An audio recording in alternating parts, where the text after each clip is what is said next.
My high sheet for the 8. Leo Cohesion, KTK. Lucas on the fly, causing turbulence. Causing waves on our way to the confluence. New voice for the fans. From the pitch to the stands. My high looks than the South Bank lads. Leo Cohesion, a homie crash. Hold up, what's this? A raft on the water to the confluence. Yeah. It's chance, I'm bound up, rounds, I love the head to the wars. If it's this, you're off the sea, free aid, this time is now. Locals on the jump to hold it down. Like the stream and do 5 stars. The mile high hot spur and crash the car.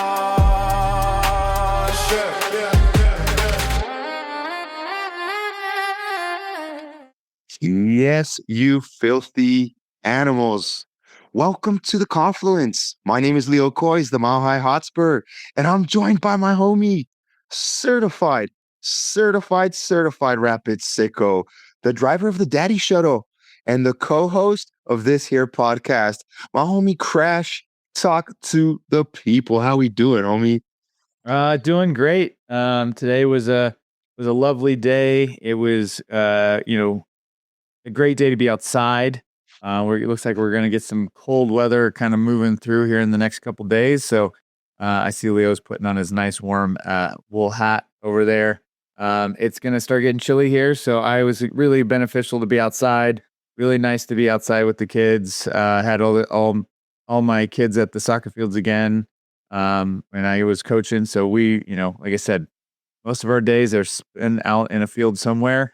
And I got my wife is out with one of her girlfriends tonight, having a girls' night, and it's just one of those great days. I'm just home, got some good dinner with the kiddos, and getting ready to talk some more PIDs because it just seems like every day there's just more stuff to talk about. And I was really excited to be able to share some time with you and everyone at the South Bank last night, which was a lot of fun. Man, a lot of fun it was, homie. And you're right. I do want to add a little bit to that. It was fun, bro, to be able to kind of walk over there and say what's up and see the kiddos interacting with the game and just being able to we really don't see each other, Crash, on a game day. I mean, we kind of spend the majority of our time chatting away between the screen here, bro. So good time spent at Dick's Sporting Goods Park, and it wasn't in vain, my homies. We did walk out of there holding our heads high, advancing in the U.S. Open Cup, which we will dive into as the podcast gets underway.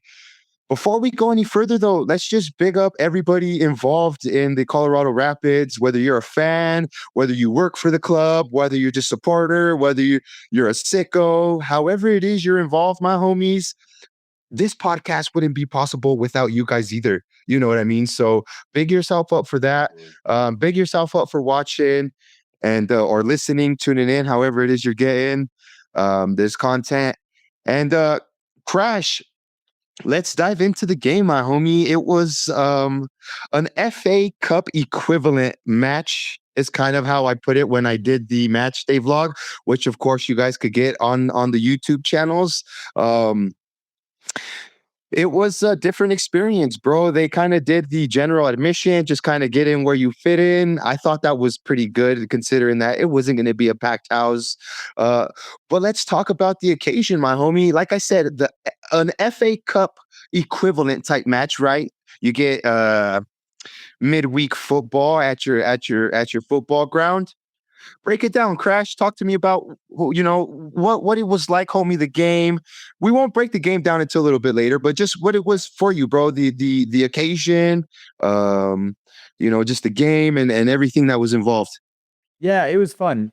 For me, I came straight from training. So anybody who got to see me yesterday, you probably saw me in straight coaching kit, even with my Crocs. Because I had to pull my boots off and throw them in the bag, and so I was there just literally straight from training. I had brought one of my one of the neighbor kids who was training there. They're seatmates with me over in section 109. So he was training in the field next to me. So I grabbed him up. We threw everything into my truck and headed straight down to Dick's and met up with the family. And so it was for me. I was around a gaggle of kids. My wife and another friend of hers was there. They sat over kind of in our sections, and sure enough, I guess we've just got a crop of sickos at our respective houses because they all wanted to come over and sit in the South Bank because they could, and there was space, and over the benches and in that South Bank area, you can run around, and it was great for kids to have the space. And so, apologies if any of my kids were kind of in your space. They were definitely kind of jumping around and bouncing around, but also I think everyone else there in the South Bank was doing the same thing. So I kind of gave them the heads up, like you can be loud, you can yell at the ref, you can kind of be obnoxious and do your thing. Just be a little respectful of the people here because you're not usually here. So, but they were there, they were chanting it up, they were singing, they were trying to learn and everything. So they are definitely so some C38 hopefuls in training at this point. So it was fun. We all had a good time. Granted, it was a light day. There wasn't a ton of attendance. I mean, there was a good amount. I'm not going to say it was terrible by any means. There was a good group of supporters there, and it was a great game. It was a good night to see some new things from Matt Wells, which we'll get into. New things from the team. Good to see some new players get some minutes across the board, which is pretty cool. So for me, it was a really fun night. Got a little chilly there at the end of the day, but other than that, it was a lot of fun. Crash, I agree with you, my homie. It was definitely a fun time, a different type of game, and it was a bit different to see the stadium, um, you know, that empty. But like you said, it wasn't empty, empty. It just, it was just a bit weirder to see um, both sides not open, right? Um, but Crash, let's dive now into the game. A win is always going to be a win, my homie. But I also want to state that I don't want to lie to myself. This felt more like a freaking war than anything, Crash. Yeah. Yeah, it was definitely it was Union came to battle more than I think they came to play. But Mhm. in respect to them, they are a USL League One team. So they definitely knew that they didn't have the quality on the team that the Rapids did have, even further down the depth chart. So, at that point, it did really look and feel like a proper FA Cup battle against like a League One or a League Two squad against a Championship or Premier League team. And when you do that, you're going to have a team that's ready to challenge, battle, and go after literally everything, and are not going to be afraid of cards because they know that their chances are slim, so that's the only chance they got. So, yeah, it was one of those games. It was interesting, Matt Wells did a lot of adjustment in the match day squad, not necessarily from a full lineup change or a full play the kids and your second tier players or something. There was plenty of actual starters out there playing that we see regularly every Saturday. So that was really exciting to see him shift, but still really go for it, which was great. But the formation, the positions where some of these players were definitely not the normal for most of them. So it was interesting to see, and it was good to see Matt trying some new things and seeing how he could play people in new locations. So there was kind of a lot of pieces there that made it exciting to watch, whether it was the physicality or the play or the new style and kind of the adjustment. So definitely was intriguing from the start. Yeah, no, there was massive. I say massive. There was some good amount of changes to our lineup, Crash. Um, One of the biggest things, I guess, I want to really point out, apart from just there was always going to be those changes, is and you kind of touched on it. Just it was the physicality, bro. I think was the first glaring obvious of this match, right? That was the thing that was going to set the tone. Um, And as the game kind of went on, one of the biggest and most consistent um, issues or kind of red flags for me had to have been the refereeing for sure. Um, and then just looking back from the game overall, for me, it was somewhat of a not convincing performance in the sense that, you know, I kind of felt we were going to be more dominant on the night. But I guess when you get punched up a bit right away off the bat, like we did from this team, it's gonna set the tone, and those tackles were setting the tone. But am I kind of getting a little bit ahead of myself, bro? I mean, even with the physicality and the refereeing, does that all go out the window, bro? Like when you're seeing the ref is letting things go or not letting things go, does that throw a wrench in your game plan? Does that kind of, throw a curveball your way? Yeah, I mean, I really think it does. First, I'll touch on the one thing is the Union Omaha came to play, and they showed it almost immediately with that one. Um, I think they had that one chance at the very start of the game that kind of woke the team up, going, "Oh, okay, these guys want to play." And then from there on, they were just physical the whole way through. So I think that was a piece of it. We almost concede immediately. It was like, okay, we gotta respect them a little bit more than maybe we were you know planning to do. But then you get the referee to come in there, and I don't know what I'm I'm not trying to knock her, but she was not the best referee. It seemed like she was giving every call to Union Omaha that she possibly could. Um, whether it was a foul or it was, balls going played out of play, or just little things across the board. It was just like, wait, really? Are you kidding me? There was a couple times where I saw some fouls that were clear fouls on the other team, and then she gives it to them. I'm like, wait, what's happening right now? And so I think that was frustrating. And it makes it hard for you to play your game when you're consistently getting, calls going opposite directions that you would expect them to. The other side of that too is because of some of the physicality that Omaha was, you know, bringing in. I think, although this is a game that we want to win, we have bigger picture concerns, I think is the way I'd look at it. We have a big game we're going to talk about soon coming up on Saturday against Inter Miami. And I would imagine every single one of these players wants to be available for that game, right? They want to be available for these bigger games that are more attended, more kind of higher end, talent that they could prove themselves. Playing against Union Omaha is not a concern necessarily. I mean, it's a concern. They want to win. It's an important game, but it's not a game that you're willing to go into a 50-50 challenge on and get hurt doing it. Like you don't want to go down against Union Omaha, right? You don't want to end your season because of that. So I think there's a little bit of a hesitation on how we played, and probably a little bit of that really factored into why we weren't really as dominant as we would have normally been. And I think it was just because of that.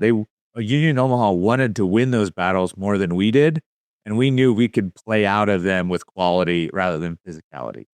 So just kind of like the opposite almost what we do with other teams, where we don't want them to play against us. That's kind of how Union Omaha played us. And so, it's tough when you got two teams wanting to do that. Somebody's going to have to back down. And I think at the end of the day, that's really where we saw some of the gaps, I think, was from that. Just saying, you know what, we're going to play the ball with quality. We're going to dominate possession. We're going to pass it around. We're going to, do that. And after that, really, Union Omaha only had their major chances off of mistakes for the most part. And so I think that just shows, the difference in levels that we're working on. They're willing to be the dog to come into the fight, and we had to control the game outside of that. Yeah. And that's actually a pretty good shout, bro. The how you mentioned it was kind of like two physical teams. Well, the Rapids have kind of been the most physical team in our 6-7 games of the season so far, bro. You've mentioned that a lot on the pod, that how we've been the team that's kind of been putting in that front foot and tackling a bit heavier. And you're right. I also want to big up Juaners from Box State Footy, who did his after the match had his little guest show that he was doing, and I hopped on there, and that's one of the things that I wanted to reiterate is, bro, I would have expected the Rapids to be the ones that were going to be more physical, just given the nature of our games that we've had so far. And granted, I don't know how many of us sickos really watch too much more football, and how many people really watch Union Omaha on a regular basis. I'm gonna take a stab at it and say probably none of us. So we don't know just how physical that team really is. But yeah, dude, I was surprised that that they were bullying us a bit. Um, could it possibly have to do with the players that were on the pitch? I mean, we probably didn't field the most physical team in ourselves either. So, um, but let's dive into the game. Crash. It took up until the 21st minute, which is still a little bit early on in the game in the overall grand scheme of things, and our skipper, Keegan Rosenberry, relentless, my homie, just relentless like that fly at a barbecue that won't leave you alone. You know what I mean? That's kind of what he was like, just pressing and pressing. And it was due to that he forces a turnover. It falls straight to Dante Sealy, who, let's be real, my homies, from Dante Sealy, this was the type of goals probably that we're wanting to see from him, right? That cut inside real quick, almost Arjen Robben-esque, and just putting it in the back of the net. This one curled in a little bit on the bottom there. But the funniest thing about that goal, and Crash and I kind of had a laugh about it before the pod, is this filthy animal. He knew it was going in before anybody else did. Crash, do you care to elaborate on that a little bit, homie? Why am I laughing about it? Go ahead and Yeah. tell the No, listeners why we're chuckling about it. yeah, I was watching some of the Rapids media posts on it, and I was just scrolling through, watching it, and then I saw the goal. I'm like, oh, me and the group of 4 kids, my daughter and son, and 2 of the friends, were right there, just to the goal right side, and I'm like, oh, there we are, and sure enough, I had a big chuckle because I saw that ball coming in. I just had a perfect angle on it, and so I'm celebrating about 2 beats before anybody else in the video. So I had a nice chuckle and took a little screenshot to share. And I was talking with Leo about that earlier. But yeah, it was a great goal, and I think that was just the piece of it. It was a goal that Sealy knew he was going to score. It was a goal that I knew Sealy was going to score. It was a goal that I think he needed, and you came over right after we were and during the celebration, and just posted, I think, a video on it. It was, you know it was a good opportunity for Dante to break that seal, right? To finally get on the score sheet, and at least from a goals perspective. I know he's had a few assists at this point now, but to finally get his goal to start open that. And so I think for him, it's like just kind of like what Yappy did, a couple seasons ago when he got his first goal, and look what's happened ever since. I think the attackers, those forwards, they need to do that, and it just lightens their load. They're not so pressured to like, I got to score, I got to get my first one, I got to get my first one. So I'm sure he feels a lot better now. He feels takes a little bit of pressure. I think Matt Wells had a really good conversation. I think was it during the post game interviews, where he was kind of saying he didn't have that pressure for Dante. He knows it's the worst thing for an attacker to do is to put that pressure on themselves to get that goal, because it starts taking away from what they should be doing, rather than, I'm going to score, I need to score. There's like, nope, but there's a pass. I teach my girls the same thing. I've got a couple girls that just want to score and score and score. I'm like, but there's so many opportunities. You could have had 10 assists if you would have just passed the ball off, right? And so I think, it's natural for anyone to have those feelings. And so I'm hoping that this is him, popping that seal, and we're just going to see more and more come. Yeah, no, and honestly, doesn't matter the opponent, my homie. That goal for Dante Sealy has been coming. You know what I mean? He's been due for a goal. Crash, we highlighted, I think, on the last episode how he's doing a lot of this behind the scenes work. I say behind the scenes, but just he's really contributing a lot, bro, to the success of the Rapids.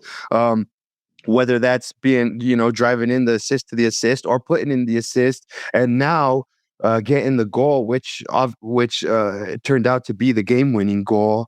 But the best part about the goal is it came from effort. You know what I mean? Not necessarily creativity, and it's just the pressing identity is showing signs of life still. You know what I mean? And when your skipper is known for I've said this plenty of times. For me, Keegan is very active on those second balls. He's very active to try and get that to win that press back. Those 50-50s as well. Like he's in there all the time. So that is consistency in his press, right? That made that goal. Who knows the rate the game was going, Crash? If we didn't get that goal, who knows how the game would have finished, bro?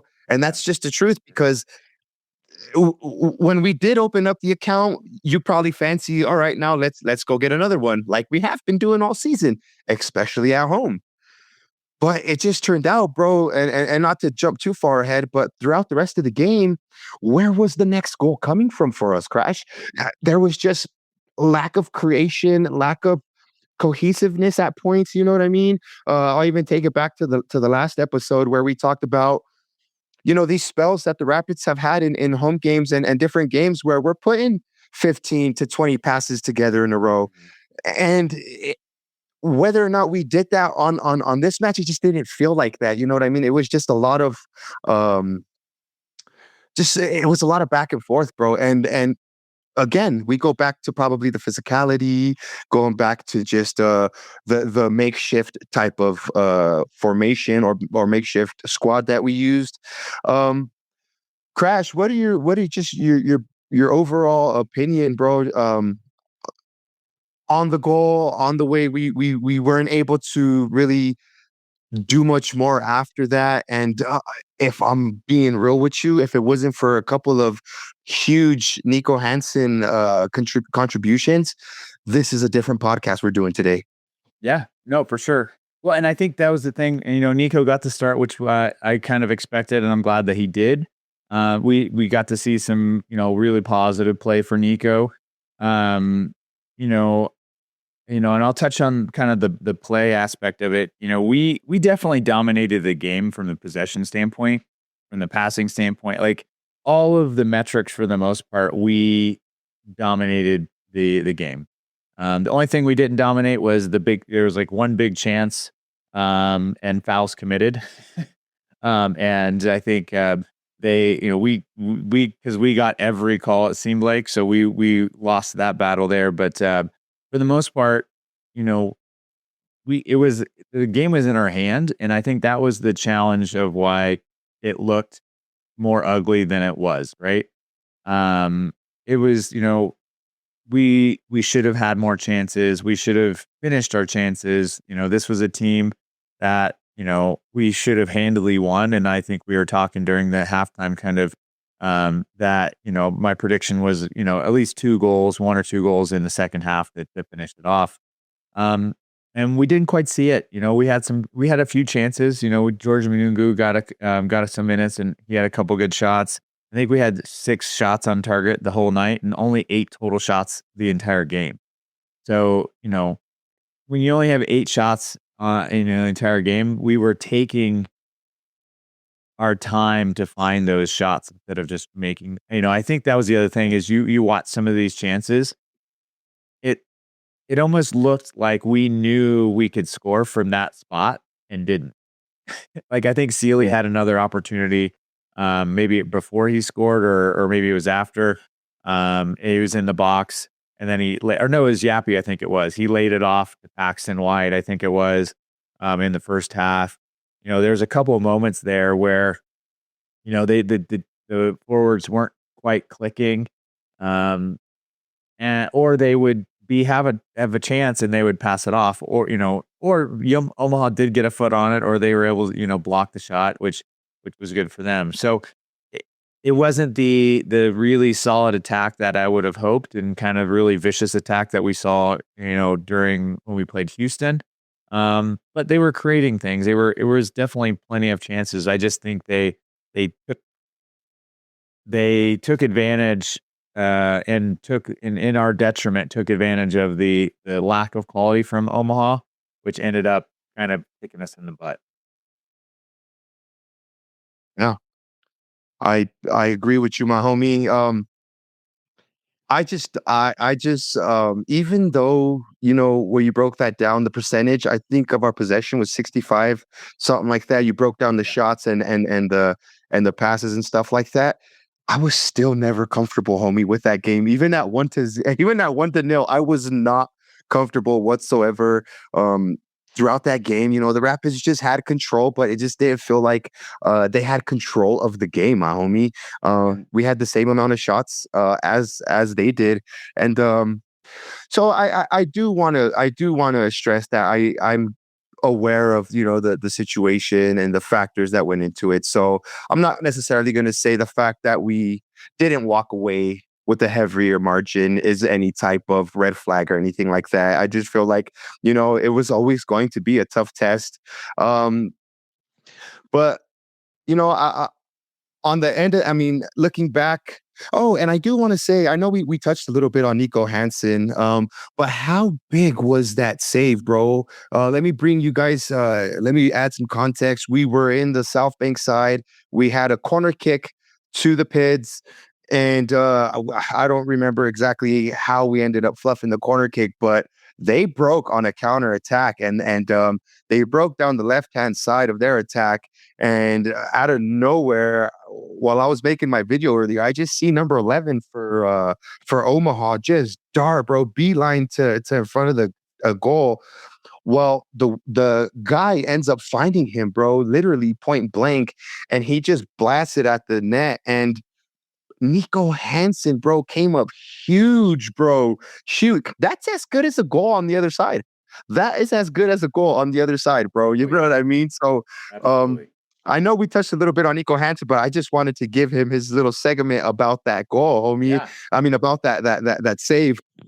Well, and I think it's a good point. It like you mentioned, it happened from a corner, and this was unique that we saw. We started the night playing short corners, which was interesting. We were just playing, kind of passing it, like the whole crowd's doing the clapping stuff, and it's like clap, clap, clap, short corner. Like, wait, what? This isn't normal. What's going on here? Which is fine. They were trying some new things, and or they knew that they didn't want to battle the physicality of Omaha in the box. Who knows? I'm not sure exactly what it was, or maybe it was just the other thought I could think of is they're treating this kind of like a scrimmage where you can try things. This is an opportunity for you to try things that might work and see how it works out. Well, this corner they played short, and I forget who was on the ball at the time, but what it just ended up, and maybe it was Manyoma, but it was just a pass in. He was trying to dribble into the box and just got tackled, and his pocket picked, and he got his pocket picked, and there was nobody behind. Everybody was pushed forward. I'm not sure if there maybe Hamzat or somebody like that was there to kind of cover. We did get a couple players back, but it was a track race, to get to the other side of the field, and they had the lead. And if it wasn't for Nico, covering that far, that open net, it would have been 1-1 easy. No, easily, bro. That's just why I'm saying that save for me, bro, is as good as a goal on the opposite end. Um, Crash. And now that we're kind of talking about that, a little bit, top performers on the night, my homie. We could throw Dante Sealy in there, of course, right? For getting the match winner. Oh yeah. You could say he took his chance clinically. Yeah, I mean, if Um, you look across the board, I mean, Keegan Rosenberry was the clear man in the match, from the stat standpoint. But the man of the match that night did go to Miguel Navarro, who also had a really amazing game. I thought both of our fullbacks from both sides did a really good job, which was great to see. I mean, like you mentioned before, Keegan is Keegan, and if anybody thinks that he has lost this step, he is definitely not. I think this Yeah. system with Matt Wells, he looks more fit than I've ever seen him, which is pretty exciting. So he might be the oldest Rapid on the team. Maybe I think it's him and Zach Steffen. But boy, can he hang with the kids? Because he was there. He led it. He had the armband for the night as well, which is good to see him, Captain Keegan back. So I got to give him the props. Definitely from the stat standpoint, was the man of the match. But we also had, like I mentioned, Miguel got the man of the match on site, but the majority of the other team was all on the green. When you look at the stats, there was a few kind of outliers there, but which was good to see, despite the situation, despite the result, that we were concerned of. They played really well at the end of the day, from all the metrics at least. No, and I'm kind of looking at the ratings here myself too. It looks like we had the back four of Navarro, Rob Holding, No Cobb, and then Keegan Rosenberry. Jackson Travis on the left side of the midfield. What were your thoughts about that? He was kind of trying to like in his own little pocket there for the majority of the game. And this is going to be an unfair statement because I rate Jackson Travis. For me, I feel like he was just obviously out of position and probably just filling in that role there. But what are your thoughts on the homie Jackson Travis just kind of slotting in there Yeah. in that midfield up there on the left side? I mean, basically probably just asked to do a job for the night. Yeah, I think that's what it was. I mean, he's sitting on a red card, so that means he's got a 2-match ban, or suspension that he can't come back for. So he's out for the Miami game. He was out for the Houston game. So this was him getting minutes. I think this was Matt going, you know what? I don't want you to be losing match fitness. This is an opportunity for you to get more minutes. It's not too far from that Saturday game. He's getting a full 90. So I think that was literally him doing a role, doing a job. And I don't think he did a terrible job at it. But it's just he's not natural in that position. So I think that's the majority of that from my perspective. I think Matt even mentioned some of that was, he knew these players needed to get the minutes and wanted to stay fit. So it was him just getting them on the field is my expectation. Crash, and I want to pose a question to you, bro, not to kind of skew this off towards a different angle, but if you're Matt Wells and you're thinking now you won your first US Open Cup match, you advanced. Now you're in the round of 16, the last 16. Are you looking at this competition saying, now I haven't looked too far in the schedule. I don't know how far out, maybe 2 weeks out we're for that match for the round of 16. Yeah. Do you place more eggs in that basket, knowing that now you're part of the last 16, and that's what 16, 8, 4, 2. You're 4 or 5 games away from lifting a cup in your first managerial job. If I'm a coach, I'm going for I'm looking at every tournament that I'm going to play, and I'm going to want to win every tournament. I think, like, I look at it from, my girls, and when we go into it, we've won the last 2 tournaments we were in, we won. And I went into those not expecting to win. But I'm going to play to win, right? I'm going to play, we're going to play these games, we're going to play these, situations. I'll have conversations with girls that all get the minutes kind of thing, but they want to win just as much as me. So it's not going to help me be a better coach for them to say, oh, I'm going to play you out of position because I should. And like, no. Tournaments are a time when you play people in the best position because you want them to win and you want to see what they can do at their best. And I'm going to say Matt's going to entertain the same situation for this. I'm not going to say he might prioritize, but we win the next one. I think we play Colorado Springs Switchbacks next, which is not going to be a easy game. They just upset, a struggling SKC side. But if we don't show up at our best with that game, it's a Colorado derby there against a team in a different league. So they're gonna want it just as bad as or if not more than we want it. If not more. And so I would imagine he's gonna battle for this. This is this next round is going to be an important one. So I wouldn't be surprised we don't see a full starting lineup that we would see in a normal game at this next one. No, bro, that's going to be a tough match. That's going to be a tough match. Them lot down I-25 are going to want to. They're going to want to show their A game, bro. And that's and Switchbacks are a proper club. Yeah, absolutely, bro. And they're gonna want to beat, we're not necessarily the bigger brother, don't get me wrong, but they're gonna want to beat that bigger entity in their own state. You know what I mean? So yeah, homie, I think this game against the Switchbacks is going to be pretty pivotal. And I'm not trying to look too far ahead in the future, but I'm definitely interested to see how we play out with that one, my homie.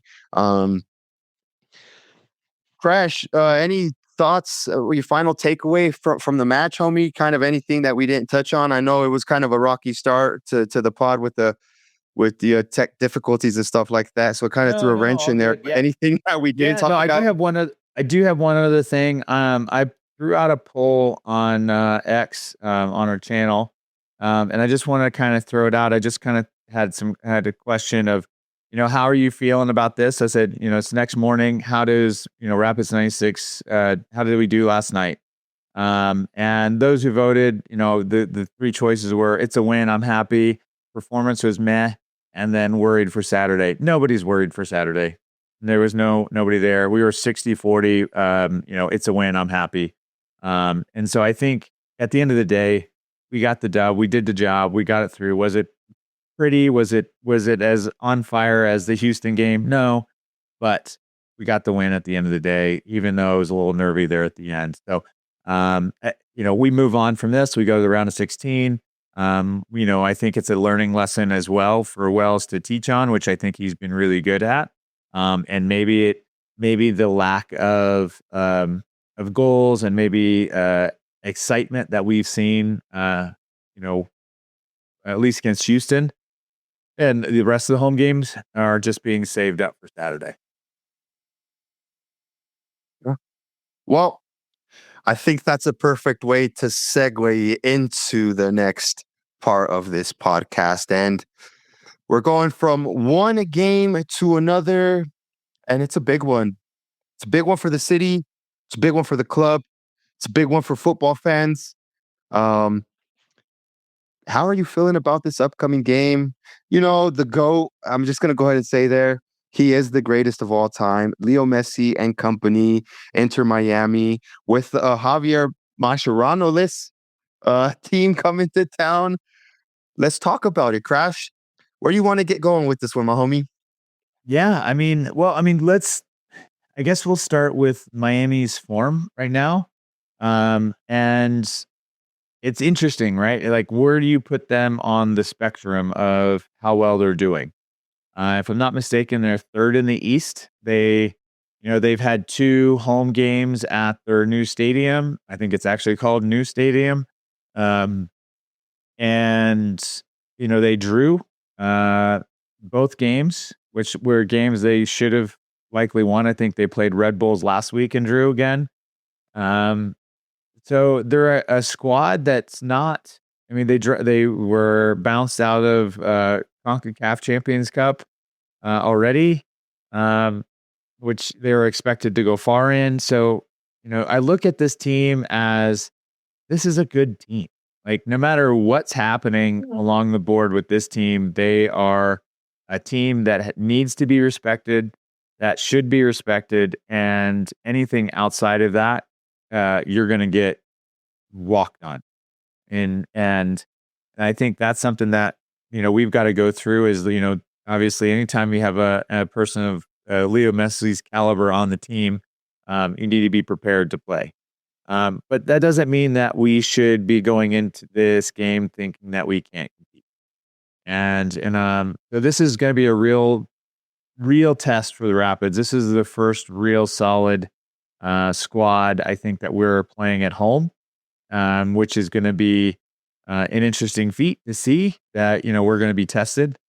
Granted, it's kind of semi-home. Granted, it's going to be at Mile High. But Miami comes from, I think, negative altitude there in Miami. I think it's probably like -7 or something down where they play. So they, they're coming from sea level. They're coming up to Mile High. The air's a lot thinner. It's going to be more challenging for them. Their players are not as young and physical as our team. So, there's a lot of things here, I think, that line up to be a very exciting game. And then you throw into the fact that their coach, just yesterday or today, resigned for personal reasons, which, I'm not gonna. There's plenty of pundits out there talking about what personal reasons are. I'll leave it to him and his family to answer to what those are, or maybe the club in general. But anytime a manager leaves when the team's doing well, that seems odd. And I can't say you're going to get a new manager bump from that situation. I don't know how that would feel, how the team would look at that. What's the expectations? What's going on in the clubhouse? There's a lot of factors there that could throw a wrench into the mix. So those are all those little X factors that throw into it that we'll have to see who shows up from Miami side on Saturday. That was a good point that you said about how Miami's not the youngest team, and I mean that's just no secret. As opposed to the Rapids, who do have one of the most youngest, if not the youngest, average age. For our team. A couple of big bright spots for them, I guess. One being Messi, of course, Rodrigo De Paul. But what about St. Clair, the goalkeeper that went over from Minnesota? You would have thought he'd been hitting the ground running there. And obviously, I'm looking at him and he's kind of been he's been the lowest rating player up to date for them. So look, anything can happen, my homies. I'm definitely going to be excited for this matchup. How are you approaching this game, Crash? If you are to coach the Pitties, you know what I mean? What's your game plan, my homie? Are you gonna just say, hey, you guys know what we've been doing leading up to this point? Why try to veer any way away from it? Let's be that dominant team like we're always being. Let's get let's get that first goal. Let's use any type of momentum. Just from the coach's standpoint, how are you approaching this game, my homie? Yeah, I think for me, my approach starts with the back line. There's going to be it's going to be a different setup than I would assume. I would assume it's going to be a different setup. Excuse me, than these past two games. We're going to have Holding's likely going to start. We're going to get Lucas Harrington back. We're probably going to see proper fullbacks again because we'll be able to have Miguel Navarro back. We'll see if Kosi starts on the other side. Kosi Thompson, but has that backline gelled? Do they have enough time with Kosi there to get up to par? That's a good question because the key of it is that backline's got to go against some really talented players and people that are gonna be challenged. Lucas is a young, really talented kid. This is a big test for him, right? Hamzat, he comes from the French league, first league, so he knows what it's like playing against some really solid attackers. People like Messi, right? He's going up against PSG on a regular over in Lens. So I mean, those are players that he's accustomed to. So this is that caliber of a front line that we have to be concerned with. So you're looking at those defensive players. Can they contain Messi? Can they contain these players that are able to change a game? And then does Zach play the game that Zach can play? I think Zach can rise to challenges for sure. This is a game that he's going to need to be on his top of his game to make sure that we get this over the line. So for me, it's going to be a mental and mentality game for those guys to make sure that they're on top of it. They're playing the system that Wells wants and expects to ensure that we are solid. And then the weakest part of Miami is their back line. So this could be an opportunity for us to really, shine. And, if we can play the type of ball that Wells wants to play and we can exploit those disadvantages from their side, there's a good chance that we could really come out of this, ahead. And so for me, the way I look at it is the game plan doesn't change. We're playing our game, we're playing our system, we're playing this identity. It's not going to change. It's just making sure that, we're defensively sound, and when we attack, we're ruthless. Yeah, I mean, Crash, how much does the Messi factor come into any game when Messi comes to town? Like, it is an 11v11 game, but you have a player like him. Um, how big is that going to be for these Rapids players, these youngsters going up against the GOAT? Like, you think that's Yeah, going to it's really, huge. yeah, I mean, like, yeah, I mean, think of, it's huge because you're playing against, but at the other side it's your opponent, and so it's a healthy respect. It's I'm playing against one of my hero for most players, right? They're anybody's going to look at Messi and go, oh my gosh, you all, who doesn't want to be Messi, or who's not going to root for him? But now he's on the other side of the pitch, and you're playing against him. You're going to have a healthy respect to know what he can do, but you're going to still play your game. And if anything, in the mentality of what Wells is probably teaching them is, you're at this level, guys. You're playing against it. That means you're right there. fair. So do not, shy away from it. Give him the respect, knowing that he can play his game, and he is at that caliber. But the other side of it is, you got to play yours too. And if the moment you start second guess whether he's gonna, thinking, oh, he's gonna beat me, or I'm worried about this, then you're playing his game and not your own. So it's really going to be a mental battle, I think, for these guys to say, I've got him and I own him. And the real question is does Lucas Harrington just say, hey, Messi, I'm taking you and putting you in my pocket? Or is this a Yeah. challenge that Lucas is going to be, learning from? So either way, it's going to be a good experience for those guys. But I don't think, the name, the quality, or the history of a person like Messi is going to change the way that they play, or it should. That was a great shout where you said how Matt Wells is probably gonna make them see the fact that, hey, if he's the greatest on this planet, just think of it. You're gonna rub shoulders with him because you deserve to be on that pitch as well. That's a good shout, my homie. I like that, and I would hope that that's something that gets reiterated to these players. Man, could you just imagine, Crash? You touched on this on the last episode. The Rapids are making some buzz, man. They're starting to be on people's lips. You know what I mean? People are starting to take some notice of the Rapids. And I think a lot of people, and a lot of Rapids fans included, are probably going to use this game as that bar. You know what I mean? Where is this Rapids team at? Because we have come up against some pretty good teams so far, my homie. We've gotten beat by a couple of them. That NYFC team is a very good team coming from the East Coast. You know what I mean? That we struggled with. So how big, my homie, is a result for the Rapids in this game? And I mean, like, for the morale boost, for the points that we need. You know what I mean? To just stay relevant in what's a stacked Western Conference. You know what I mean?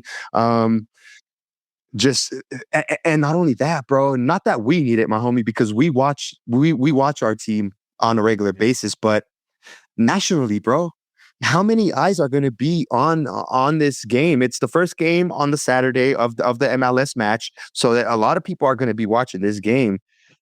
It's going to be key. We need to pick up the victory, my homie, and if we do, coverage of the Rapids is going to go up, my homie. We're just going to be taken that much more seriously, in my opinion. Well, I mean, it's, if you ever watch MLS, the 360 or any of the coverage leading up to, the day, you watch anything outside of just your game, all they talk about is Miami. Miami gets every coverage, every game, every week. They're a part of the conversation. And this is going to be no different. I mean, we're playing at Mile High. There's 60,000 plus expected attendance at this point. So it's going to be a very well attended match. There's probably going to be 15,000 Rapids fans, and then 45,000 plus, Messi supporters, and Colorado soccer fanatics, right? I'm hoping that I'm wrong there. Or maybe it's, a little more support for the Rapids than that. But, I think it's going to be it's going to be an internationally seen game. I mean, people tune in to watch Messi and Inter Miami. So if we get a result from this, that really solidifies our name as a team that is at the top of the West. And the way that we played last week, we got our foot in the door. But just like we've had every year, there's consistency issues, right? We might make noise and then we fade away. We make noise and we fade away. The Leagues Cup run a couple years ago and then we fade away, right? So I think this is a good opportunity. I mean, granted, we still have a new team that's only a couple months into the game, and so this is a good opportunity for us to start making that noise and be like, hey, we need to be respected in this league. We are a top team, and you come to our house, we're going to dominate and destroy you. And if that happens, or if we even I think even if we got a draw against Miami, this one, I think we're going to be kind of in that conversation. But if we get a win, or even if we get a dominant win, you'll see stock and Rapids jump pretty big. Yeah. No, my homie, I'm absolutely buzzing. I cannot wait. I cannot wait for that matchup, my homie. Just based on and this is just like on the overall vibe with our club right now, my homie. We're doing good. We're getting some good performances, and any opportunity to go and root for the boys is always welcomed. If I'm honest with you, Crash. I mean, what is the biggest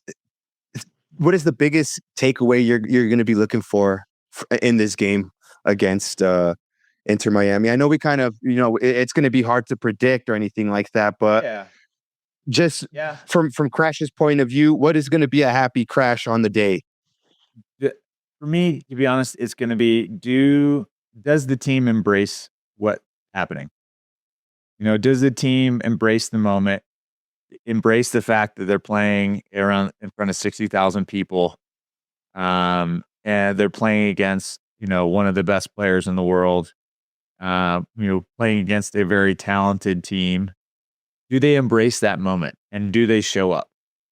I want to see a team that's has confidence in themselves. I want to see a team that comes out and plays their style, that, doesn't come out, guns blazing because they're scared and nervous. I mean, we've all seen that, like that kind of that nervy, like, I got all these jitters and everything. Like, I want to see a team come out with confidence and say, you know what, we're going to play this game and we're going to make this challenging. We're going to make you fight for every inch. And we're going to play it knowing that you're going to have to beat us. I don't want us to beat ourselves. Yeah. No, that's fair, my homie. Look, and for me, I will hop back on the light rail because I'm going to be able to do the bro, that for me in itself is going to be like the whole English vibes. I'm going to hop on the tube, head into downtown, you know what I mean? Hop off the train and walk to the ground, just like a nice proper English football match, my homie. I can't wait for that. So what I'm saying is, I will be one happy camper on my light rail train back home if I know the Rapids left it all on the pitch. You know what I mean? I don't want them to not give their all. And look, if the Rapids do give their all, then we're walking out of there holding our heads even higher because it's the Rapids victory.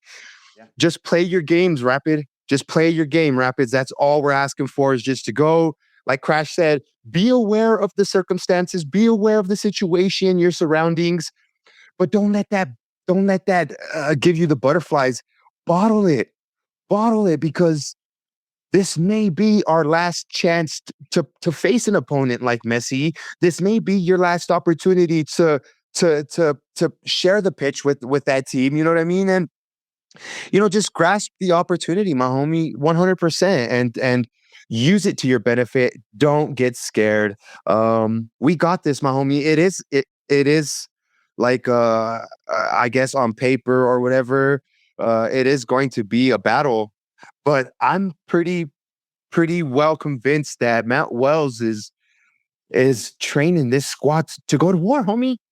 You know what I mean? Just based off of everything that we've seen, this team does not have uh it doesn't seem like they're quitters, bro. It doesn't seem like they have that like that gene about them to just, oh, it's not going to go our way and just, forget about it. They've they've fought through a bunch of adversity this whole season, bro. We've been down, come back up. You know what I mean? We get scored on, we score, they score, we score. Like we're banging them out, homie. We're banging them out, and this is what it's gonna take. And I'm not gonna be happy if they don't do that on the day. I want to see the team fight. I want to see the team be proud of who they are, bro. And if they do that, we're winning that game, homie. And I'm gonna just go ahead and double stamp this and say 2 back post tap-ins from the Rapids to win us that game, my homie. There you go. I like it. Yeah, no, it's the one thing that I want to also say out there is for any fans who are listening, any supporters that are listening that are going to be there at the game, um, show up for the boys. Show up. It's gonna there's gonna be a lot of pink in this audience in this stadium, I would imagine, right? So let's be loud. Let's wear our burgundy. Let's if you have friends coming, you have kids coming, throw them in burgundy, throw them in a kit, throw them in, anything Rapids, try to drown out as much of the pink that we'll have in there, which I get. My son runs around in a Miami, Messi kit because it's Messi, right? And that's happens. But you know what? When he's at a Rapids game, he's wearing his Rapids jersey from practice and he's swinging that thing around his head when we score, right? And so that's all I'd say is, like, I know your kids might like Messi or otherwise, but put them in the burgundy, put them in the blue, and let's make this a proper match and show the boys that we've got their back, and they need to give it all because we're going to give it our all as well. That's funny you say that, bro, because I'm in the same boat. My daughter wants to. My daughter wants to go. My wife wants my daughter to go with me, and I said that's fair. Like I will take my. I will definitely take her.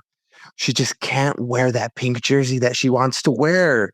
And like I'm not trying to be a hater, bro, but I'm gonna be with all I'm gonna be in the South Bank of the Mile High Stadium, you know what I mean? And they're not gonna want to see any pink in there.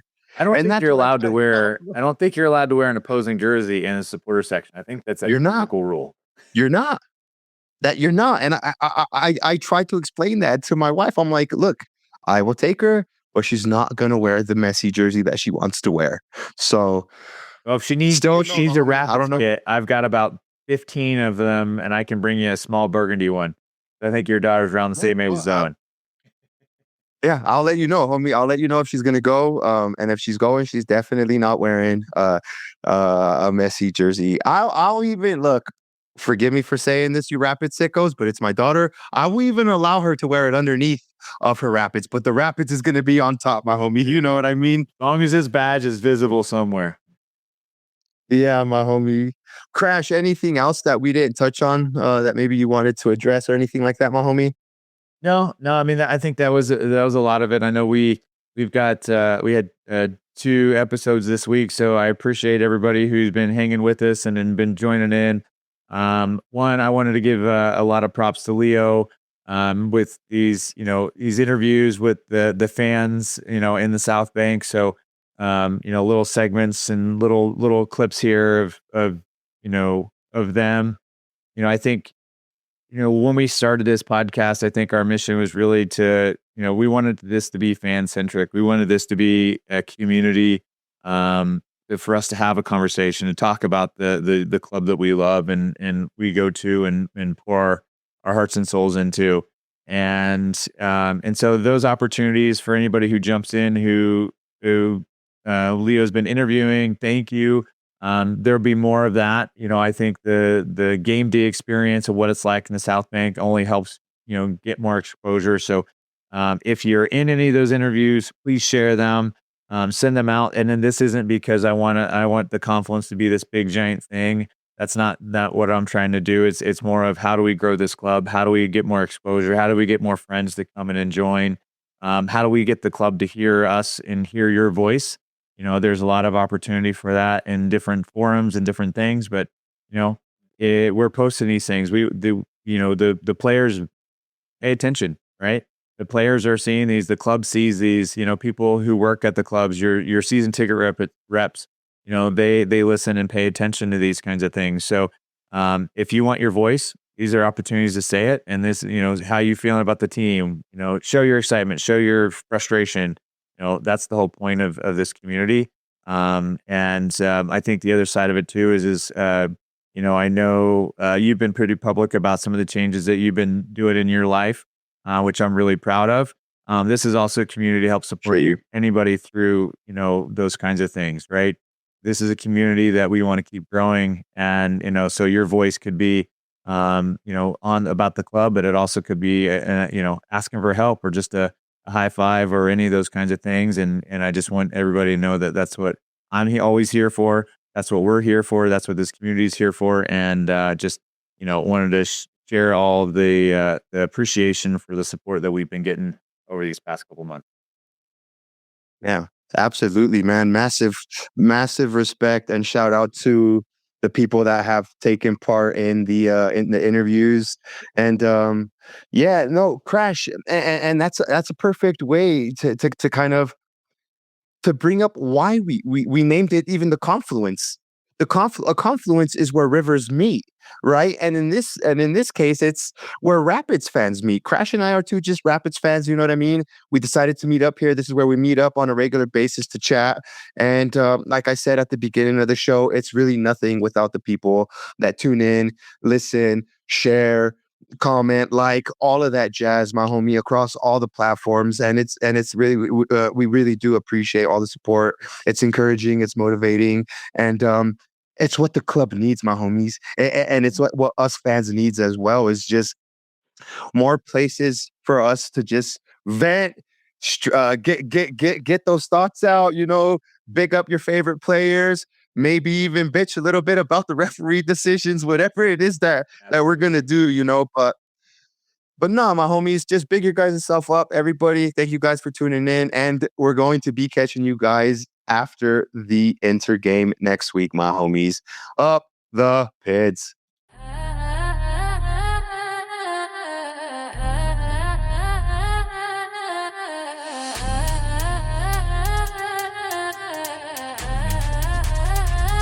Yeah.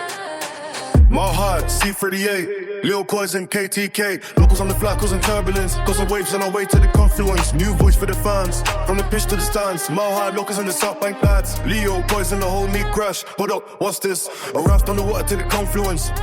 Yeah, it's trance. I'm blind to rhymes and laughter. Head to the waters if it's piss you're after. C38, the time is now.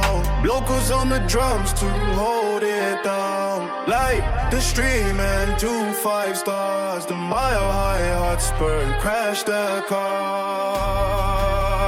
Yeah.